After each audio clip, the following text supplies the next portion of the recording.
Hello friends, आप सभी का स्वागत है आपके अपने यूट्यूब चैनल स्मार्ट इंजीनियर पर। मेरा नाम है राधे। मैं आज हाइड्रोलिक सब्जेक्ट से रिलेटेड एक नया वीडियो लेकर के आया हूं। और फ्रेंड्स, अगर आपने अभी तक हमारे चैनल को सब्सक्राइब नहीं किया है तो जल्द से जल्द सब्सक्राइब कर दीजिए और पास में रहे बेल आइकन को जरूर प्रेस कर दीजिए कि ऐसे आने वाली सारी लेटेस्ट वीडियोस की अपडेट आपको मिलती रहे। और फ्रेंड्स, अगर आप हमारे सारे लेक्चर के पीपीटी और नोट्स को लेना चाहते हो तो आप हमारे इंस्टाग्राम पेज के थ्रू ज्वाइन हो सकते हो, जिसका लिंक यहाँ पर नीचे मेंशन किया है। तो चलिए फ्रेंड्स, आज की वीडियो की शुरुआत करते हैं।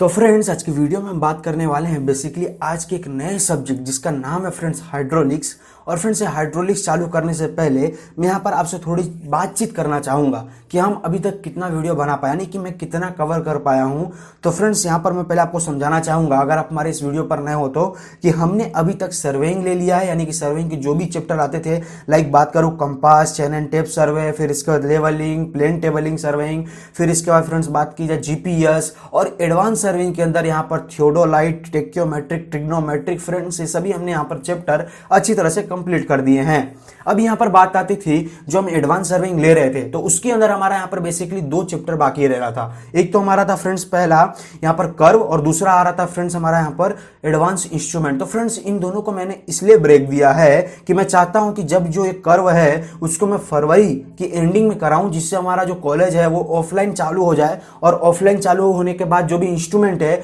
वो मुझे यहाँ पर प्रोवाइड होने लगे। जैसे कि जो भी इंस्ट्रूमेंट मैं कॉलेज से ले पाऊं और वहां पर मैं आपको प्रैक्टिकल के थ्रू परफॉर्म करके उस वीडियो को बनाऊं और मैं आप लोगों तक पहुंचाऊं, कि जिससे आप उसका प्रैक्टिकल भी देख पाओ कि कैसे होता है। यानी कि जो पढ़ा है उसको, पढ़ा हुआ जो थियोरेटिकल पार्ट है उसको हम वहां पर प्रैक्टिकली परफॉर्म करके देखेंगे कि क्या कर्व बन सकता है और किस तरह से बनता है, कैसे क्रिएट किया जाता है, वो सब हम उसके अंदर जानेंगे। और बात करते हैं एडवांस इंस्ट्रूमेंट की, तो जो भी गुजरात लेवल के जो सर्वेयर हैं, यानी कि जो गुजरात लेवल पर जो सर्वेयर ऑफिसें हैं, जो भी गवर्नमेंट सर्वेयर हैं, यहाँ पर जो भी प्राइवेट वर्क करते हैं सर्वेयर का काम, तो उनके पास सारे जो भी एडवांस इक्विपमेंट्स हैं वो सभी प्रोवाइड रहते हैं। तो फ्रेंड्स, उनके पास जाकर के उनसे मीटअप लेने के बाद एक उसका भी वीडियो बनाना चाहता हूं, कि ताकि वो भी आपके लिए बहुत हेल्पफुल रहे, जिससे आप उस वीडियो को देखो तो प्रैक्टिकली समझ पाओ कि हाँ, इंस्ट्रूमेंट इस तरह से होते हैं, किस तरह से उसका वर्क हो पाता है। तो फ्रेंड्स, इन सभी के लिए मैं यहाँ पर ट्राई करने वाला हूं। तो फ्रेंड्स, बात करते हैं अभी उन दोनों को चैप्टर साइड रख करके। वैसे भी देखा जाए तो उनका पेपर में कुछ ज्यादा वेटेज आता नहीं है, टोटल 15 से 20 नंबर दोनों चैप्टर को मिलाने के बाद पूछा जाता है।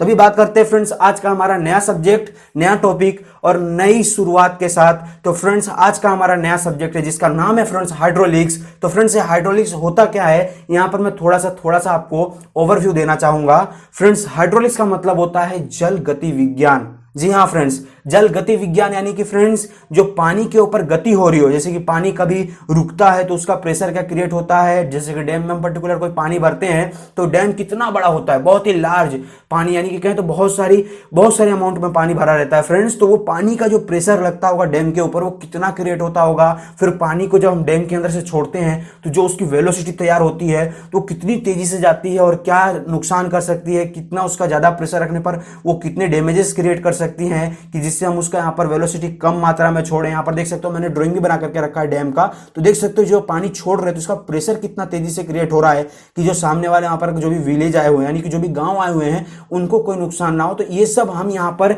इस तरह से कुछ डिजाइन करते हैं डैम का। डैम तो एक तो मैंने नॉर्मली एग्जाम्पल लिया है, बात करते हैं ब्रिजेस हो गए, फिर इसके बाद टैंक हो गया, टैंक यानी कि वाटर टैंक फ्रेंड्स। फिर इसके बाद फ्रेंड्स बात करें तो हमारा यहाँ पर केनाल हो गया, जैसे कि यहाँ पर मैंने केनाल का भी लिया है पिक्चर। तो देख सकते हो पानी इसके अंदर जो केनाल है उसकी स्लोपी टाइप जो हम बनाते हैं, ये क्यों बनाया जाता है, क्योंकि पानी का जो वेलोसिटी वो बढ़ पाए, यानी कि जहां पर हम इरिगेशन पर्पस के लिए यूज करना चाहते हैं वहां तक ये पानी पहुंच पाए। तो फ्रेंड्स, इसलिए ये सब देख करके हमें ये सब कंस्ट्रक्ट करना पड़ता है। और सब बनाने के लिए तो हमें बनाना ही है, क्योंकि डैम बनाना भी हमारा ही काम है, केनाल बनाना भी हमारा ही काम है, ब्रिजेस बनाना भी हमारा ही काम है, टैंक बनाना भी हमारा ही काम है। तो फ्रेंड्स, इन सभी को बनाने से पहले हमें पानी के ऊपर भी स्टडी करना बहुत जरूरी है। तो चलिए फ्रेंड्स शुरू करते हैं, बात करते हैं, पहले शुरुआत करते हैं हाइड्रोलिक्स की डेफिनेशन के साथ। तो फ्रेंड्स देख सकते हो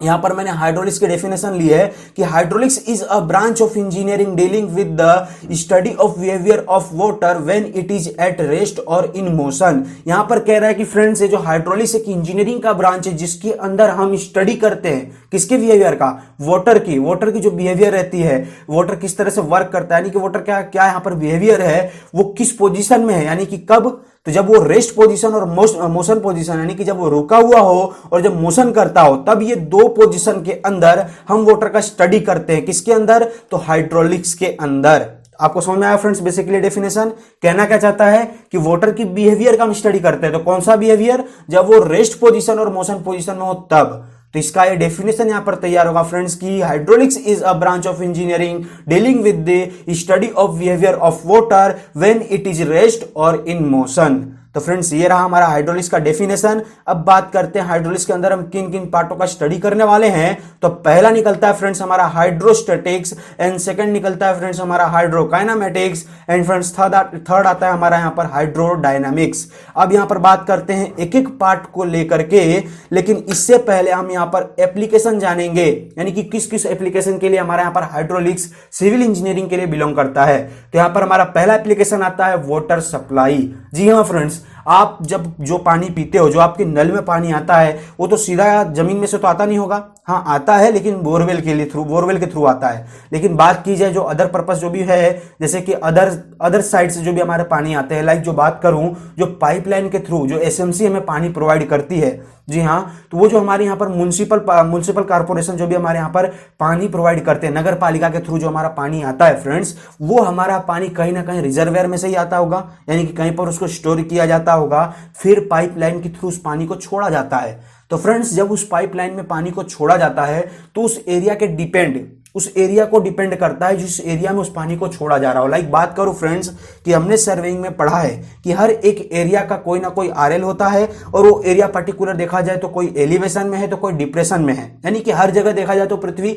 सेम नहीं है, यानी कि हॉरिजॉन्टली सरफेस में नहीं है, ऊपर नीचे हो सकता है। तो फ्रेंड्स उसके हिसाब से जब हम पानी सप्लाई करेंगे तो उस पानी का कितना वेलोसिटी रखना है, यानी कि कितना प्रेशर से उस पानी को देना है कि उस एरिया तक पहुंच पाए और ज्यादा वेलोसिटी ना बढ़ाए जिससे कि हमारी पाइप की डैमेजेस ना हो। तो ये सब चीजों को ध्यान रखना पड़ता है। तो इसलिए ये हमारे ही अंदर आता है वाटर सप्लाई। और फ्रेंड्स बात करूं वाटर सप्लाई का दूसरा उदाहरण, लाइक बात किया जाए जो भी हमारे ड्रेनेज लाइन है, तो ड्रेनेज लाइन भी बनाना हमारा ही काम है। तो फ्रेंड्स वो ड्रेनेज लाइन का कितना स्लोप रखना है कि पानी की वेलोसिटी आसानी पूर्वक निकल पाए, जो भी वहां पर उसके अंदर का गंदा पानी है वो एक अच्छी जगह पर निकास हो पाए, यानी कि उसको अच्छी जगह पर निकाल पाए। तो उसका स्लोप कितना रखना है, उसको किस ग्रेडियंट पर लेकर के जाना है, कहां से टर्न देना है, कितना उसको घुमाना है, तो ये सब भी काम हमारा ही है फ्रेंड्स। अब यहां पर बात की जाए फ्रेंड्स इरिगेशन पर्पस, तो फ्रेंड्स इरिगेशन पर्पस को मेन देखा जाए तो उसका है केनाल। कभी भी केनाल के बिना तो इरिगेशन पर्पस पॉसिबल ही नहीं है, यानी कि इरिगेशन करना यानी कि सिंचाई करना पॉसिबल ही नहीं है। तो उस केनाल को हमें किस तरह से डिजाइन करना है, उसका जो दोनों साइड का स्लोप रहता है उसको किस तरह से रखना है कि पानी की वेलोसिटी एक अच्छी वे में जा पाए। यहां पर बात की जाए अगर पानी की वेलोसिटी बराबर ना हो, केनाल को अगर हम अच्छी तरह से ढलान यानी कि स्लोपी टाइप ना बना पाए तो पानी एक जगह ही रुका रहेगा। पानी रुकना नहीं चाहिए, केनाल में पानी कंटिन्यूसली फ्लो करना चाहिए कि जिससे वो पानी वहां तक, खेत तक, जो भी हमारे फार्म है वहां तक पहुंच पाए और उस जगह का हम अच्छी तरह से सिंचाई कर पाए। तो फ्रेंड्स उसकी वेलोसिटी कितनी रखनी है वो भी हम इसके अंदर स्टडी करेंगे। साथ ही साथ यहाँ पर वाटर पावर जनरेशन, जी हाँ फ्रेंड्स वाटर पावर जनरेशन यानी कि जो भी हम बड़े बड़े टर्बाइन स्टेशन बना करके रखते हैं हम लोग सिविल इंजीनियर, तो फ्रेंड्स वो जो टर्बाइन स्टेशन है वो पानी से कितना दूर होना चाहिए, यानी कि जो हमारे मेन टैंक है, बड़े बड़े जो हमारे डैम है उनसे कितना दूरी पर हमारा पावर जनरेशन प्लांट है वो तैयार रखें कि जिससे पानी जब आए, जब पानी को गेट खोले और पानी को जब हम छोड़ें तो उसकी वेलोसिटी उतनी तो क्रिएट होनी चाहिए कि जो उसके अंदर आने वाले टरबाइन है उसको वो घुमा पाए। तो यहां पर इससे क्या होगा कि जब हमारे टरबाइन घूमेंगी तो आपको भी पता होगा कि जो हमारे यहाँ पर विद्युत है यानी कि जो बिजली है वो क्रिएट होगी, और ये बिजली का हम उपयोग करते हैं बल्ब जलाने के लिए, रोजामर्रा की जो भी काम करते हैं उसमें जहां पर हमें रोशनी की जरूरत पड़ती है, जैसे कि बड़ी बड़ी मशीनों में भी, कंपनियों में मशीन जो चलती हैं उनको भी पावर चलाने के लिए उसका काम आता है। तो फ्रेंड्स इसका भी हमें ध्यान रखना है कि उस पानी की वेलोसिटी बराबर कंटिन्यूसली मिल पाए उस टरबाइन को, और टरबाइन अच्छी तरह से घूम पाए, तो इतना हमें सुटेबली उसको कंस्ट्रक्ट करना होगा। अब बात आती है फ्रेंड्स रिवर डेवलपमेंट। तो फ्रेंड्स रिवर डेवलपमेंट के अंदर क्या आता है, जैसे कि जब हमारे रेलवे यानी कि जो भी रेलवे ब्रिजेस क्रॉस करते हैं तो उसको कितनी मजबूताई से बनाना है, यानी कि कितना उसे स्ट्रांग रखना है ताकि वो जो भारी भारी जो भी रेल हैं वो उसके ऊपर से जा पाए। जो भी गुड्स रेल आती हैं, जितना देखा होगा आपने कि कभी कभी ट्रेनों में कार सप्लाई होता है, बहुत कुछ सप्लाई होता है, खाने पीने की चीजें, बड़ी बड़ी गाड़ियां उसके अंदर सप्लाई होती है, तो उसका लोड कितना रहता है फ्रेंड्स, वो सभी लोड को वो ले पाए वो ब्रिज, और उसके ऊपर से आसानी पूर्वक ले जा सके। और जो वहां पर रिवर का भी पानी का प्रेशर रहता है वो उसके पिलर्स पर कितना प्रेशर क्रिएट करता है, फिर भी उसके बावजूद वो पिलर खड़ा रहता है। तो फ्रेंड्स ये सब का हमें यहाँ पर देखना पड़ेगा कि पानी का कितना प्रेशर उसके ऊपर आ रहा है, जो ब्रिज की जो पिलर्स है वो मजबूती से वहां पर खड़े रहें, फिर भी वहां पर उस जो भी वाटर का प्रेशर है उसको रोक पाए। तो ये सब उस चीज को, सब प्रेशर को गिनना, काउंट करना, सब हमारा ही काम है फ्रेंड्स। तो ये सब भी हमें उसके अंदर देखना होगा, वो भी हमारा यहाँ पर बनाना काम है। तो फ्रेंड्स अब इसके बाद आती है फ्लड कंट्रोल। तो फ्रेंड्स फ्लड कंट्रोल यानी कि आपको पता है जब हम डैम के अंदर से पानी छोड़ते हैं और जब वो पानी नदी के अंदर आता है या फिर कोई झरना के थ्रू जब पानी गिरता है तो कितनी प्रेशर के माध्यम से गिरता है, कितना तेज रहता है उसका बहाव, यानी कि उसकी वेलोसिटी कितनी तेज रहती है। अगर उसको एक पर्टिकुलर बहाव में ना रोका जाए जिससे हम उसको यूज में ना ले पाए तो फ्रेंड्स वो पानी बहुत तेजी से बह जाएगा और हमें वो यूज में नहीं आएगा। तो फ्रेंड्स उसकी वेलोसिटी कम करने के लिए, यहाँ पर फ्लड कंट्रोल को करने के लिए, फ्लड यानी कि फ्रेंड्स जो भी उसकी लहरें हैं यानी कि पानी का बहाव, उसको कंट्रोल करने के लिए फ्रेंड्स हम वहां पर एक रिजर्वर टाइप का बनाते हैं, उस पानी को रिजर्व करते हैं, वहां पर रोकते हैं, इतनी मात्रा में रोकते हैं कि हम उसको यूज कर पाए। तो फ्रेंड्स उस रिजर्वर को भी बनाने का मकसद यानी कि उस पानी का कितना तेजी से प्रेशर आ रहा है उसको झेल पाए, इसके हिसाब से डिजाइन करना पड़ेगा। तो वो भी हम इसके अंदर समझेंगे। जी हाँ फ्रेंड्स, तो आई थिंक ये सब आपको अच्छी तरह से क्लियर हुआ होगा। अब बात करते हैं फ्रेंड्स, जिस तरह से मैंने अभी बताया कि हम क्या क्या स्टडी करने वाले हैं। तो फ्रेंड्स ये जो स्टडी करने वाले हैं इसके अंदर हम किस तरह से स्टडी करेंगे, अब ये इसकी हम डेफिनेशन में समझेंगे। तो पहला आता है फ्रेंड्स हाइड्रोस्टैटिक्स। तो फ्रेंड्स हाइड्रोस्टैटिक क्या कहता है कि hydrostatics is a branch of fluid mechanics dealing with the behaviour of fluid when it is at rest. जी हाँ फ्रेंड्स, हाइड्रोस्टैटिक्स, स्टैटिक्स यानी कि फ्रेंड्स आपको खुद ही पता चल रहा होगा रुका हुआ चीज, यानी कि हम इसके अंदर जो वाटर का बिहेवियर है वो जब रुका हुआ हो, यानी कि पर्टिकुलर यहां पर मैं बात करूं फ्रेंड्स कि कोई एक टैंक के अंदर पानी भरा हो, वो तो एक जगह रुका ही है ना, वो पानी जब भरा हो तो वो पानी का प्रेशर कितना क्रिएट हो रहा है, यानी कि उसके बॉटम यानी कि उसकी सरफेस के ऊपर कितना उसका प्रेशर क्रिएट हो रहा है और पर्टिकुलर उसकी एजिस यानी कि उसकी साइड के ऊपर कितना उसका प्रेशर क्रिएट हो रहा है, वो जानने के लिए हम इसके अंदर स्टडी करेंगे यानी कि हाइड्रोस्टैटिक्स के अंदर। तो फ्रेंड्स ये रहा, और यहां पर मैं आपको बताना चाहूंगा फ्रेंड्स कि इसके मैंने कुछ एग्जांपल भी यहां पर रखा है। पहला एग्जांपल आता है फ्रेंड्स की water pressures on gates of dam. जी हां फ्रेंड्स, ये यहां पर कह रहा है कि जो वहां पर हमारा डैम रहता है, जब उसके अंदर भी देखा होगा आपने कि जब जितनी मात्रा में पानी भरा रहता है तो फ्रेंड्स वो जो पानी भरा रहता है वो गेट के ऊपर कितना प्रेशर क्रिएट करता है। जब उस गेट को हम खोलते हैं, जिस तरह से मैंने यहां पर आपको एक पिक रख करके बताया था ये वाला, जब इस गेट को खोलते हैं तो कितनी तेजी से ये जो पानी है वो निकलता है डैम के माध्यम से। जी हाँ फ्रेंड्स, तो फ्रेंड्स ये समझ सकते हो इसका प्रेशर कितना होता होगा, ये सब हमारा ही काउंट करने का है वहां पर, क्योंकि फ्रेंड्स काउंट नहीं करेंगे तो डैम को तो डिजाइन कर ही नहीं पाएंगे। अब बात करते हैं फ्रेंड्स, और मैं एक छोटा सा एग्जांपल अपनी तरफ से देना चाहूंगा जो मैंने एक्सपीरियंस किया है कि फ्रेंड्स आप कभी भी स्विमिंग पूल के अंदर जब आप स्विमिंग करते होंगे और जब डेप्थ में जाते होंगे तो आपने देखा होगा कि आपके कान और नाक के ऊपर जो पानी का प्रेशर पड़ता है वो आपको महसूस होता है। तो फ्रेंड्स उसके हिसाब से आप अंदाजा लगा सकते हो कि पानी की जितनी भी डेप्थ के अंदर हम जाएंगे, जितनी नीचे ही डेप्थ में जाते जाएंगे, पानी का उतना ही प्रेशर बढ़ता है। तो फ्रेंड्स इसके हिसाब से ऐसा मैं कह सकता हूं कि पानी की डेप्थ में ज्यादा प्रेशर क्रिएट होता है। तो फ्रेंड्स वो कितना क्रिएट होता है उसके हिसाब से जब हमें पता चले तो ही तो हम कोई टैंक को डिजाइन करेंगे। तो इसीलिए फ्रेंड्स यहां पर बताया है कि water pressure on sides and bottom of water tank. जी हां फ्रेंड्स, यहां पर कह रहा है कि जो पानी का प्रेशर है वो उसकी साइड और बॉटम पर कितना लग रहा है, किसके, तो वाटर टैंक के, वो भी काउंट करना बहुत जरूरी है, तो ही हम किसी का वाटर टैंक बना पाएंगे। लाइक बात करूं, अगर आपको कोई अपार्टमेंट बनाने को मिला या फिर अपार्टमेंट बनाने को या फिर कोई छोटा घर ही क्यों ना बनाने को मिला, उसमें अगर कह दिया जाए कि आपको एक छोटा सा टैंक क्रिएट करना है जिसके अंदर पानी भर पाए जो हमारे रोजमर्रा के कामों के लिए उपयोग हो, तो फ्रेंड्स आप क्या करोगे, आप चाहोगे तो एक स्लैब के ऊपर कंस्ट्रक्ट कर सकते हो यानी कि सबसे ऊपर लेवल में, या फिर एक नीचे क्रिएट कर सकते हो। तो फ्रेंड्स नीचे क्रिएट करोगे तो चलो उसका कोई टेंशन नहीं है, जो लोड आएगा वो तुरंत अर्थ में यहां पर चला जाएगा, लेकिन जो आपका टॉप फ्लोर पर टैंक होगा उसका कितना बॉटम में प्रेशर होगा इसको तो जानना पड़ेगा ना, क्योंकि वो स्लैब किस हिसाब से हमें डिजाइन करनी पड़ेगी, तो एक नॉर्मल स्लैब तो होगा नहीं, क्योंकि एक पानी की टैंक का भी उसे वजन झेलना है। तो फ्रेंड्स उसके हिसाब से वहां पर डिजाइन करेंगे। तो ये सब भी हमें पता होना चाहिए ना कि उसमें वहां पर उस समय वहां पर जो वाटर टैंक है उसके अंदर पानी का क्या प्रेशर होगा, तो उसके हिसाब से हम डिजाइन करेंगे। तो ये भी हम इसके अंदर ही पढ़ने वाले हैं। तो फ्रेंड्स ये आई थिंक आप अच्छी तरह से समझ गए होंगे। अब बात करते हैं फ्रेंड्स आगे हाइड्रोकाइनामेटिक्स। जी हाँ फ्रेंड्स, हाइड्रोकाइनामेटिक्स होता है फ्रेंड्स कि hydrokinematics is a branch of fluid mechanics dealing with the behaviour of fluid when it is motion without reference to the force responsible for flow. तो यहां पर मैं आपको समझाना चाहूंगा फ्रेंड्स, यहां पर कह रहा है कि जब पानी मोशन करे, यानी कि जब पानी गति के अंदर होगा, तब हम उसकी बिहेवियर का स्टडी करेंगे कि वो जब वो गति कर रहा है, यानी कि जिस तरह से मैं कह रहा हूं वेलोसिटी वेलोसिटी, तो फ्रेंड्स वेलोसिटी यानी कि उसका कितना प्रेशर से वो जा रहा है, यानी कि प्रवाह कितना उसका तेज है, उसके ऊपर हम स्टडी करेंगे कि उसका प्रवाह का क्या असर होगा। यानी कि जब हम पाइपलाइन के अंदर उसको छोड़ेंगे पानी को, तो पाइपलाइन को डैमेज तो नहीं कर देगा, उस चीज को तोड़ तो नहीं देगा, क्योंकि फ्रेंड्स पानी का आपने देखा होगा प्रेशर जब यहां पर बाढ़ आती है तो कितने कितने गांवों को बहा ले जाती है, क्योंकि पानी एक ऐसा चीज है सबको बहा ले जाएगी, उसका प्रेशर बहुत ज्यादा रहता है, वो सामने आती हुई वस्तुओं को नहीं देखती क्या है क्या नहीं है, वो सभी चीज को तोड़ देती है जब उसका ज्यादा प्रेशर क्रिएट हो। तो फ्रेंड्स यहां पर वही कहा है कि जब पानी मोशन के अंदर हो, यानी कि गति कर रहा हो, तब उसके ऊपर हमें यहां पर स्टडी करना है, लेकिन without reference to the force responsible for flow, यानी कि विदाउट, यानी कि उसका हमें रेफरेंस नहीं लेना है, किसका, जो उसके ऊपर रिस्पॉन्सिबल फोर्स है, यानी कि किस रिस्पॉन्सिबल फोर्स की वजह से वो गति कर रहा है, उसको हमें काउंट ना किया जा रहा हो, जब वो हमें पता ना हो फिर भी वो बह रहा हो, तब हमें उसका यहां पर स्टडी करना है। तो फ्रेंड्स मैं यहां पर आपको एग्जांपल देना चाहूंगा कि अगर हमें कोई भी पदार्थ का, यहां पर न्यूटन का दूसरा नियम कि अगर हमें कोई भी पदार्थ को गति में लेकर के आना हो तो अपने बाह्य बल का बल लगाना ही पड़ेगा, तो ही वो गति में आता है, ये आपको पता होगा फ्रेंड्स। और यहां पर कह रहा है कि आपको उसका कोई भी रेफरेंस ना पता हो, तो फ्रेंड्स ये किस लिए यहां पर कह रहा है, क्योंकि फ्रेंड्स वो जो वहां पर न्यूटन का दूसरा गति कह रहा था, दूसरा नियम कह रहा था, वो उसमें ऐसा था कि वो पर्टिकुलर देखा जाए फ्रेंड्स तो एक सॉलिड पर आधार रखता है कि हम कोई भी सॉलिड को जब धक्का मारेंगे तो पर्टिकुलर मूवमेंट करेगा, यानी कि कुछ दूरी तक वो जाएगा फिर इसका रुक जाएगा। लेकिन वाटर में इसका बिहेवियर चेंज होता है, जब वाटर पर कोई भी गति लगती है तो वो कंटिन्यूसली यहां पर मोशन में आ जाता है, वो चलते जाता है चलते जाता है चलते जाता है।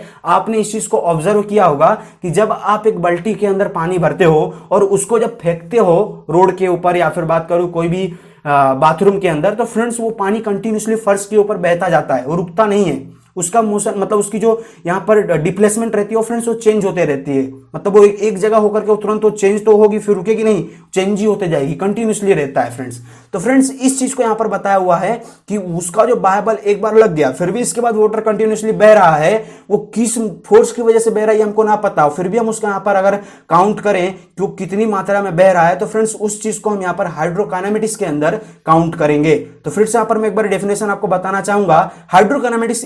Is the branch of fluid mechanics dealing with the behaviour of fluid when it is motion. ये जब मोशन में हो तभी हम इसका स्टडी करेंगे, फ्लूइड का, किसका, जब फ्लूइड बहता हो तब उसका मोशन, उसका हम यहां पर स्टडी करेंगे किसके अंदर, काइनेमेटिक्स के अंदर, हाइड्रोकाइनेमेटिक्स के अंदर, but without reference to the force responsible for flow, यानी कि जो उसमें जो उसका फ्लो है वो किस रिस्पॉन्सिबल के बिहाफ पर बह रहा है, उस पर इस स्टडी के अंदर हम उसको इन्वॉल्व नहीं करेंगे, उसको लेंगे नहीं। यहां पर एग्जाम्पल के तौर पर दिया है, समझते हैं फ्रेंड्स कि फर्स्ट आएगा friends study of velocity of water, यानी कि जो हमारा यहाँ पर वाटर कंटिन्यूसली जो नदी का बह रहा है वो तो हमें पता नहीं है कहां से किस माध्यम से वो बहे जा रहा है, तो वो नदी का वेलोसिटी कितना है, वो पानी कितनी तेजी से बह रहा है, वो हम इसके अंदर जान सकते हैं।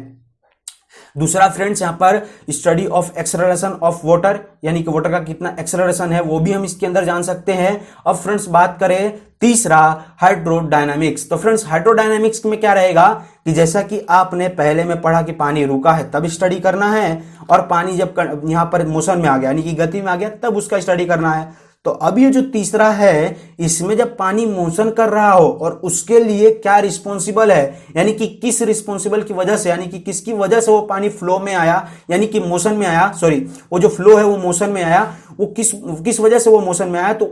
उसका जो वजह है वो, और साथ ही साथ वो क्यों गति कर रहा है, वो दोनों के ऊपर हम इसके अंदर स्टडी करेंगे। तो इसका डेफिनेशन में बताना चाहूंगा कि hydrodynamics is the branch of fluid mechanics dealing with the behaviour of fluid when it is motion with reference to the force responsible for flow, यानी कि यहां पर कह रहा है कि फ्रेंड्स जब पानी मोशन कर रहा हो और वो किस वजह से मोशन कर रहा है, वो उसका रीजन, दोनों के ऊपर जब हम स्टडी करें तो उसे हाइड्रोडायनामिक्स कहते हैं। लाइक यहां पर बात किया है फ्रेंड्स एग्जांपल के तौर पर कि चेंज इन प्रेशर, यहाँ पर फ्रेंड्स जब पानी का हम प्रेशर चेंज करें, लाइक बात करूं कि कोई एक पंप के अंदर कोई एक पाइप के अंदर पानी आ रहा है और उसके बीच में मैंने पंप को जोड़ दिया तो उसका तुरंत प्रेशर चेंज हो जाएगा। उसके अंदर मैंने एक रिस्पॉन्सिबल लगाया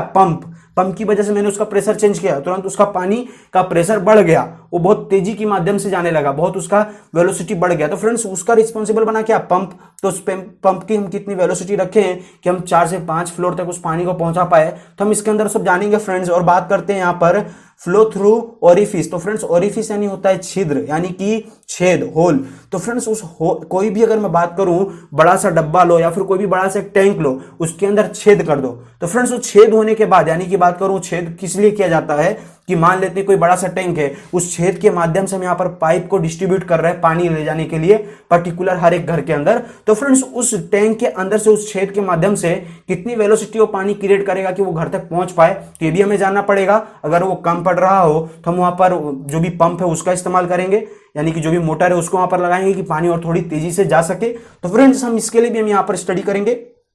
अब यहाँ पर बात आता है फ्रेंड्स तीसरा, water pressure due to bend in pipeline. यानी कि फ्रेंड्स अगर ज्यादा पानी का प्रेशर हो जाए तो जिस तरह से मैंने आपको कहा कि ये पाइपलाइन को बेंड भी कर सकते हैं। पानी यहाँ पर जब पानी का ज्यादा प्रेशर क्रिएट हो जाए फ्रेंड्स, बहुत तेजी के साथ जाए, तो आपने देखा होगा कि पानी कभी कभी छेद भी कर देता है। जी हाँ, पानी यानी कि बहुत मतलब कहा जाए तो आपने गाड़ी धोते हुए समय देखा होगा कि पानी को कितनी प्रेशर की मदद से पानी को छोड़ा जाता है कि जो उसके अंदर की माटी लगी रहती है, यानी कि जो भी सोइल लगे रहते हैं टायर के अंदर, वो सब साफ हो जाते हैं फ्रेंड्स। तो वो सब प्रेशर के ही माध्यम से किया जाता है। उसका जो भी आगे वाला नोजल रहता है उसको बहुत छोटा कर दिया जाता है, जिससे उसका प्रेशर बहुत तेजी से क्रिएट होता है फ्रेंड्स। और ये उसकी मदद से देख सकते हो कि जब एक माटी को साफ कर सकता है, यानी कि सोइल को जब निकाल सकता है, या फिर कोई भी देखा जाए पर्टिकुलर, आपने रेलवे पर भी देखा होगा बहुत सारे ऐसे जो भी हमारे वहां पर जो भी गार्बेज रहते हैं, कचड़े रहते हैं, उसको साफ करने के लिए तो पानी की प्रेशर का हम यूज करते हैं, पानी की प्रेशर से मारते हैं तो सब कुछ साफ हो जाता है। तो फ्रेंड्स वो भी वहां पर आप देख सकते हो। तो उस हिसाब से देखा जाए अगर पाइपलाइन में उसको छोड़ा जाए